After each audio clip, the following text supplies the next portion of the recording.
Hello and welcome to Plus Sports on PlusTvAfrica. It's Thursday and in a reversal of role today, I am your host, Mikhail Tinubu, and I have with me the estimable Wale Scott as the analyst of the day. Welcome. Good to be here. So, of course, we start in Africa with the AFCON. Jose Peseiro has shared his thoughts on Nigeria's performance at the 2021 Africa Cup of Nations. The three-time champions made a promising start to the competition, winning all three group games against Egypt, Sudan, and Guinea-Bissau.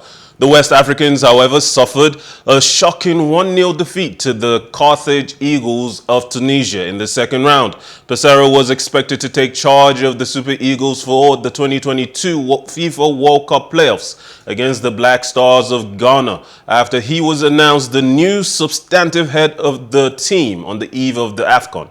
It remains uncertain, though, if he will be on the bench against the Black Stars, following the clamor for interim manager Augustin Eguavoen to get the job on a full-time basis. That has, however, not discouraged Peseiro from sharing his thoughts on the team's performances in Cameroon.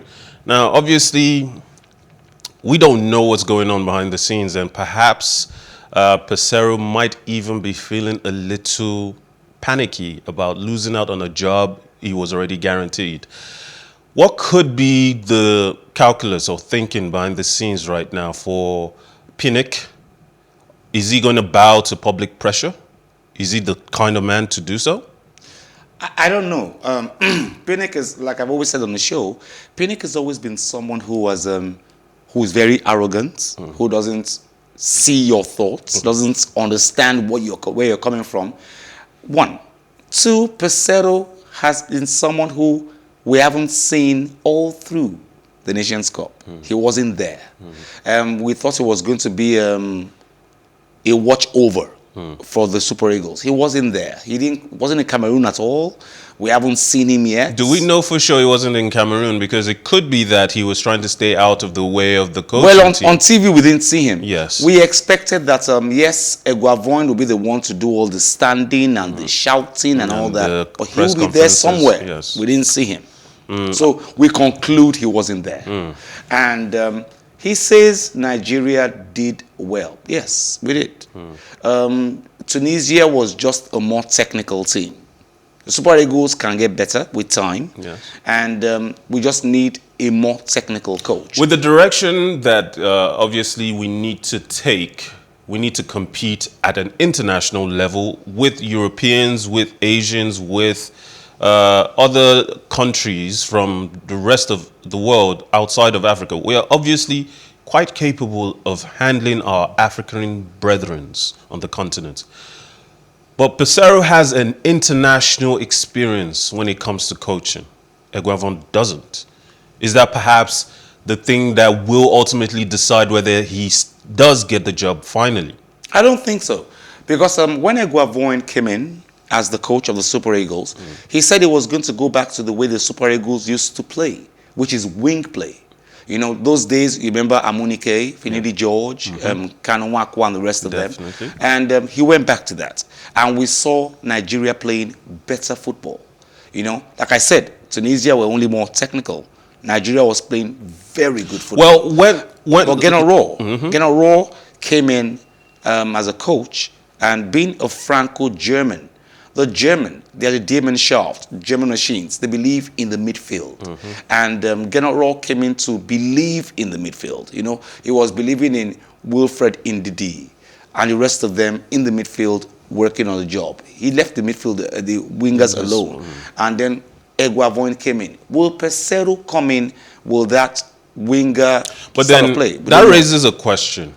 Did the Gennaro experiment fail because we just do not have the kind of technical players in midfield to fulfill the German shaft ideals? Did Gennaro fail? No.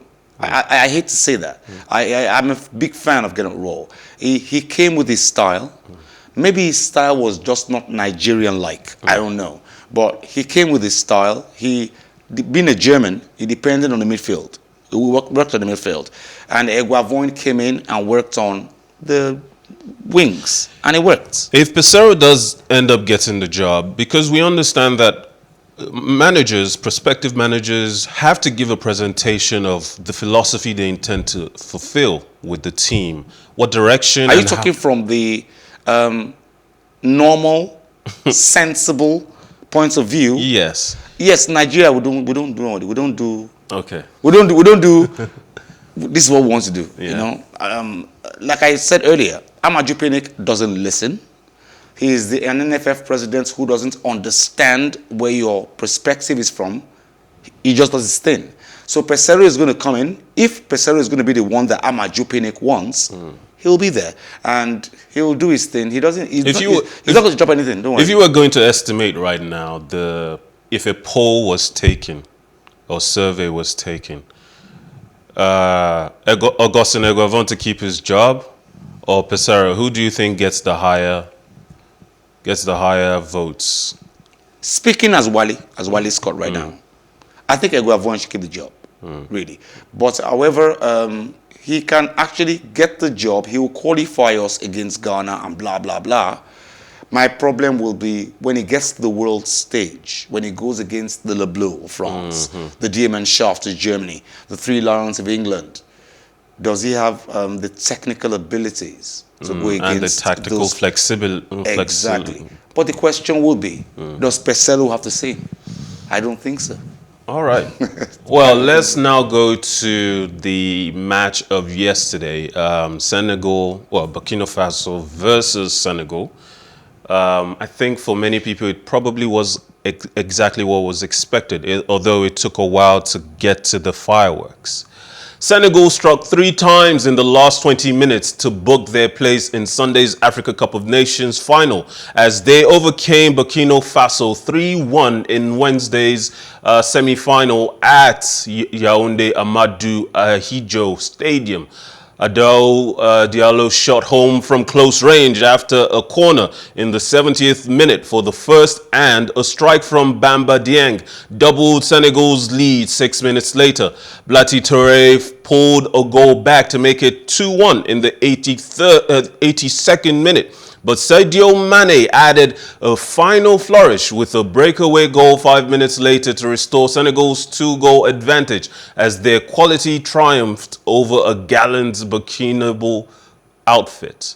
The prospect of a frantic search for a dramatic equalizer was on cards, but Touré and Edmond Tapsoba lost the ball in a midfield mix-up, and Mane was able to sprint away, slamming home a left-footed shot with just the goalkeeper to beat to finish it off in the 87th minute. Senegal, who were runners-up at the last edition in 2019, will meet hosts Cameroon or Egypt in the final, with both meeting in the second semi-final at Yaoundé Olimbe Stadium. Mane is so deceptively quick. He's not really tall, but he runs with long strides, and he oftentimes beats defenders to the ball. Sadio Mane is your regular player, your regular striker. He'll work on your mistakes. Make a mistake, he'll deal with you. And that's what he does. You know, that's Sadio Mane. That's a regular striker. You know, he plays alongside a very cunning striker in Mo Salah. You know, they will work on your mistakes. Strikers like Zlatan Ibrahimovic once said, he said, strikers don't think, they just play. And if a striker starts to think, he doesn't get the goal scored. So most strikers, meaning that they actually work on your mistakes. You make a mistake, they kill you. And that's what he does. And that's what he did now. As in, the defender made a mistake, lost focus, he leaped on, and he scores the goal. What did you make of the Burkina Faso performance overall? It took 70 minutes to get our first goal in this match. Burkina Faso, for me, have been the most physical side in this AFCON. They've been very physical. They've worked very hard.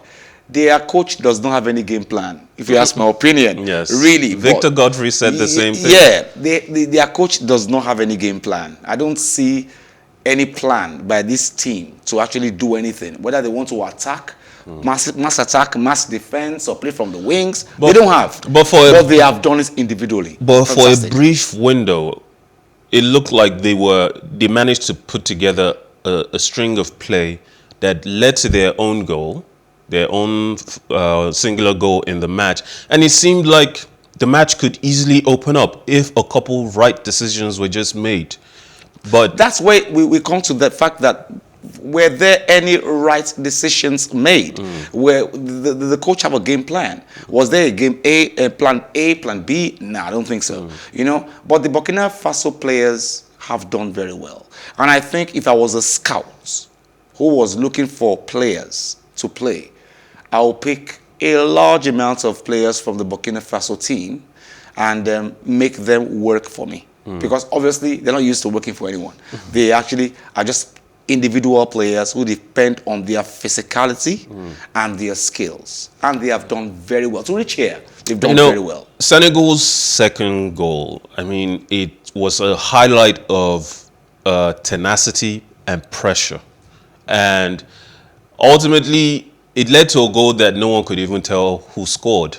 And it highlighted again the fact that CAF, unlike the European Champions League, UEFA and other leagues in Europe, they do not have a panel to decide ambiguous goals. Review over time, review over and over again was not exactly clear because from multiple angles we couldn't be sure.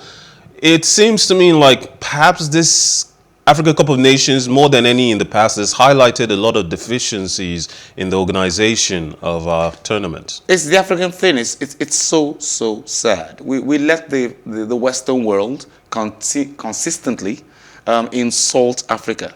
We've seen coaches make wrong calls. We've seen the VAR make wrong calls. We saw the referees end matches too early. Exactly. So really, I think that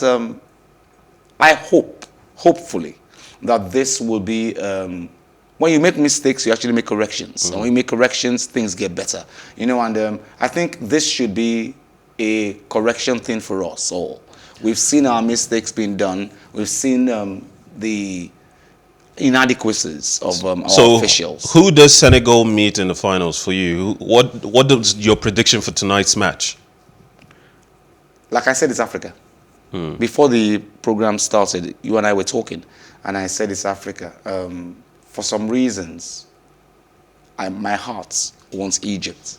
But your head... Africa wants Cameroon. I see. Because they're the hosts. All right.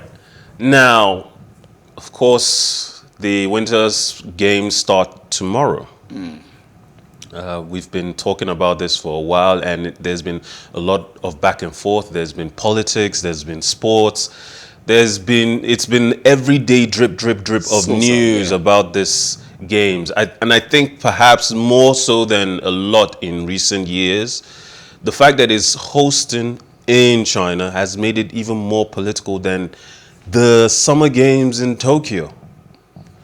Sport and politics should not mix. I.O.C's President Thomas Bach said on Thursday, February 3rd, the day before the opening ceremony of the Winter Olympics. Bach said the only way to accomplish the mission of the Olympics was to stand above and beyond all political differences. Several countries, including the US, Australia, Britain, Canada, and Japan, said their diplomats would be boycotting the Games in protest against China's human rights record. China denies rights abuses and has condemned the boycott as betraying Olympic principles. Bach made reference to the ugly ghost of boycotts rearing their head again, adding that the I.O.C. worked even harder to present the unifying mission of the Games to as many leaders as possible. I don't know if it's even possible in this day and age for us to keep our politics from the Olympics. I don't know what you mean by keeping our politics from from sports, not Olympics, sports generally. That was Jackie Chan. He's an actor, and there's no way politics can leave as long as politicians rule the country and sports is being ruled by the country, politicians, it'll always be there. Perhaps it boils down to this. The reason why we're so hung up on the politics of the day right now is because the host in this instance is so controversial. First of all, for them to have bid and then won would have raised a lot of eyebrows. Exactly. For other countries. The question is, who bids for these events? The politicians. Who actually gets to give the money out for the athletes to go for the events? The politicians. So really, there's no way. You No know, matter how hard you try. Back wants to seem above and beyond No, politics. Back is saying what's right. Back is saying, listen, let's take politics away from there. But Back himself is a political animal in himself. Exactly. He was put there all these organizations, by these politicians. All these organizations have internal politics always at play. We saw what happened with FIFA for a long time. Sepp Blatter was untouchable. And it took serious corruption scandals to end his reign. And you ask yourself a question. His corruption scandals emanated from where? Politicians. You can't. Back is trying to do the right thing. Back realizes that this is my last tenure. I don't have another tenure again. And obviously, Back does not have a sidekick that he wants to put there. Well, so he wants to make sense. You know, Back has said before that inclusivity, and that's the nature. Gianni Infantino says this every day. Inclusivity is the reason why China had to get it, regardless of their political problems, the political differences they face on the world stage. But at the same time, how could you scream about keeping politics out of it if this was an inevitability? The uproar, the political uproar, and now the boycotts of diplomats. Let me ask you a question, Mukail. Is there anything Back can do about this? No, not really. Exactly. But at the same time, the question must be asked. The one thing that he could do, which was deciding where it was hosted, did he make the right choice? The question is, did Back make the choice? Exactly. All right. Members of the International Olympic Committee, I.O.C, on Thursday, today, vented their frustration over plans for Biennial Football World Cup instead of the current 4-year cycle, saying it would have a major negative impact on other sports. On the first day of the I.O.C session before the opening of the Beijing Winter Olympics on Friday, I.O.C members called on Gianni Infantino, the president of World Football's governing body, and who is also an I.O.C member, to drop his plans.